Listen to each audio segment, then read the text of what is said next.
wanna do now is making it last.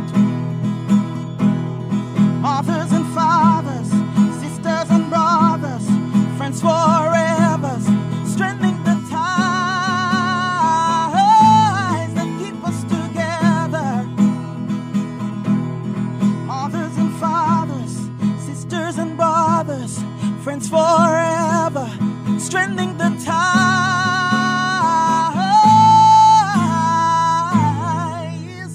that keep us together. Welcome to another Making It Last podcast. I'm your host, Noreen Daly, and this time the conversation is going to be centered around how can the caregiver maintain optimum mental health as they care for others with mental health issues. And to delve in this topic with me is Dr. Jason Wynter, a counseling psychologist from Northern Caribbean University. Thank you so much, sir. Welcome. Thank you for having me, and good day to your persons. Now, how? Well, for those who probably don't know that there is a distinction between mental health and mental illness, just briefly just remind us of what that distinction is. No, mental health speaks to one's general awareness of time and place, being able to function in your 9 to 5 or function regularly in your life experiences. Okay. Now, mental health plays a part of wellness. A lot of times persons feel that in the absence of physical illness, then they're okay, or with physical illness, then something is wrong. You can have a mental health issue outside of a physical illness, and that creates a problem. So mental health is a part of the wellness setup or design. So you have the physical health and you have the mental health. Mental health looks at, again, one's thought processes, your ability to understand, to be aware, to sense and make, do appropriate responses to various stimuli in the environment, we would say. Okay. Now, how can a caregiver maintain optimum mental health? No, I'm happy you're asking that question, because many times the caregivers are often overlooked when caring for mental health persons. And these mental health persons, mentally ill persons, are oftentimes their family members, close friends. And it creates a lot of stress or burden on the individuals. And by the way, let us understand that mental health issue ranges from one end of the spectrum to the next. The Diagnostic Statistical Manual for Mental Disorders, popularly known as DSM, is what we will say for the mental health practitioner, their Bible. And in its latest publication, looks at mental health on a spectrum analysis. So from mild to severe kind of approach. So you will find that the caregiver can be caring for someone with a mental health issue somewhere along this spectrum. And by caring for someone with a mental health issue, we're talking about individuals as young as an infant to old as an old person, in your 90s, give and take. So you'll find that the caregiver has to, one, understand the mental health issue that they are caring for. They have to also understand a bit of developmental psychology. And I'm saying this in a big context that many times the caregiver have to understand, okay, who am I dealing with? Am I dealing with a child versus an adult versus an adolescent? Where are they in their development? What are the normal, in quotation, expectation for adolescents? Going through puberty, post-puberty, understand that, and then begin to understand the mental health issue that the individual is coping with. So it's twofolded. You as a caregiver, nobody sits you down to say, hey, ensure that you understand what's happening here. Nobody does that. But yet still, they expect you to focus all your attention on the mentally ill person, not understand that you too need some care. And I'm happy the conversation is spending some time to examine issues like those. Okay. So you said you must understand the mental health issue, and of course you have to bear in mind the developmental stage that the person that you're caring with. Absolutely. What are some of the other? No, one of the other things to understand the mental health issue and its outlook. There we use the term prognosis in the field. So as the caregiver, you must know that, okay, in relating to the individual who has, for example, depression, or it might be a neurological type disorder. Okay, this thing is physical to begin with. So there are neurochemistry imbalances if it involves, neurochemistry issues. And so with medication, it means that this person over the next 2-3 years can improve. So you have to understand the course of the disorder. So education is important. Now, understand your own stress levels as the caregiver. Understand your own stress levels. What are your push and pull factors? Understand when you reach your point of frustration, and to pretty much take time out, learn when to step back, ask for help. So in understanding as a caregiver, the things to look out for, just to recap, we're talking about one, understand the condition, the prognosis or the outcome, the long-term and short-term outcome, the phases or the changes of the condition that will take place. Understand two, you're all dealing with stress. What's your stress level? So those are 3 areas that if nobody gets anything else, as a caregiver, ensure that you look at that. The condition, prognosis, the developmental stages of the individual, and you're dealing with stress. How do you manage that on your side? Somebody's listening and they're saying, yes, but doctor, when you're giving me all of these technical and highfalutin terms, and here I am, I have a cousin, Yes. I have a mother who I know has some challenges. Maybe it is that they haven't been diagnosed as such. But Good. based on what is quote unquote term normal behavior, I recognize that this person has some challenges. What then are you saying to me as the caregiver? No, as the caregiver, the first thing you want to ensure is that the individual who you suspect, and we start at that basic level, you suspect to have a mental health issue. What's your suspect? What has led to you believing or assuming such? So you're looking at the person's behavior. They are doing things. There's this checklist that is used, worldwide. Okay. They talk about as a person lost interest in doing things that they once found fun and interested. Okay. Are they sleeping too much or sleeping too little? Are they using psychoactive substances? In other words, substances, drugs, such as alcohol, popular or stimulated or stimulants, for example, caffeine, cocaine, any drugs that would you would say interrupt their normal functioning. Okay. So you watch for their behavioral patterns. Okay. They're thinking outside the box, and by virtue of thinking outside the box, they're saying they see things that nobody else can see. They smell things that nobody else can smell. They hear things. Okay. We say hallucination and delusions. You have concern for those.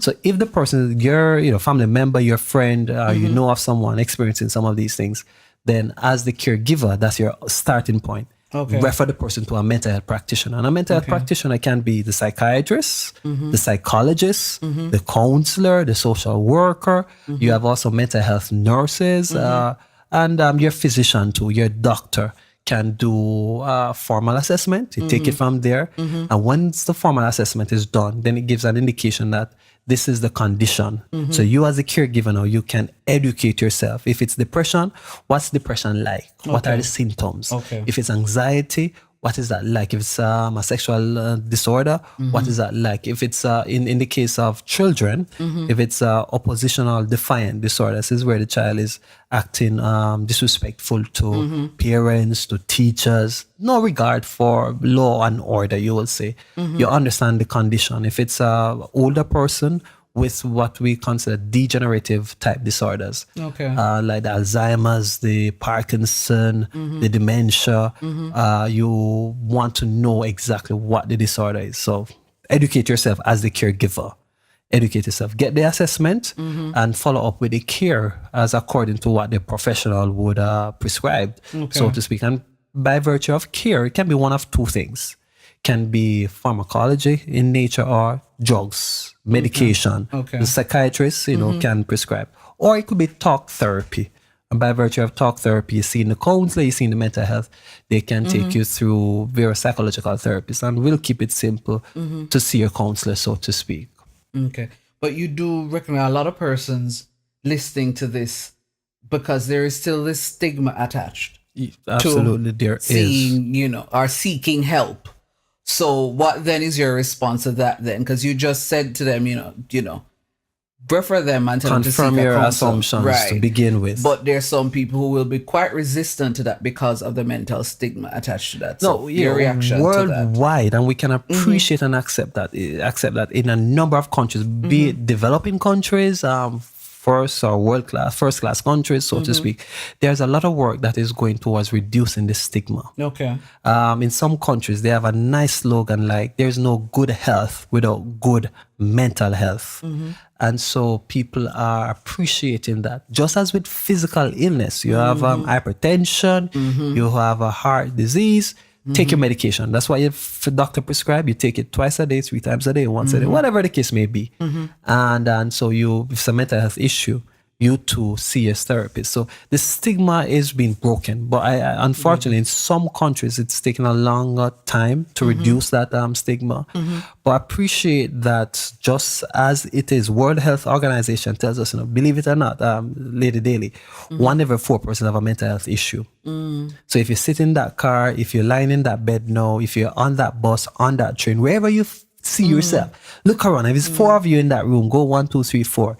And if you're number 4, you have the mental health condition. But if you turn that around, you could be okay today, but tomorrow it could be you. And so we go back to the conversation that we started, the issue of spectrum, from mild to severe to moderate, or moderate in the middle, mild, moderate, severe. You could, everywhere, anywhere on that spectrum you go. But in a nutshell, you find that persons are becoming more mindful, more understanding. Care is being done at different levels of society. And by virtue of care, I'm making reference to at the clinics, at the health centers, no longer are. In many countries, they find that you go to one particular place. No, you go to a health centers, private facilities, where there's a psychiatrist and there's also a psychologist. So accessing services is now more accessible. Really. So that helps to reduce the stigma. And even for a mental health practitioner like myself, you find that I too want my mental health practitioner, because every doctor, they say, needs a doctor, be it mental or physical, really. You spoke about earlier in terms of as a caregiver.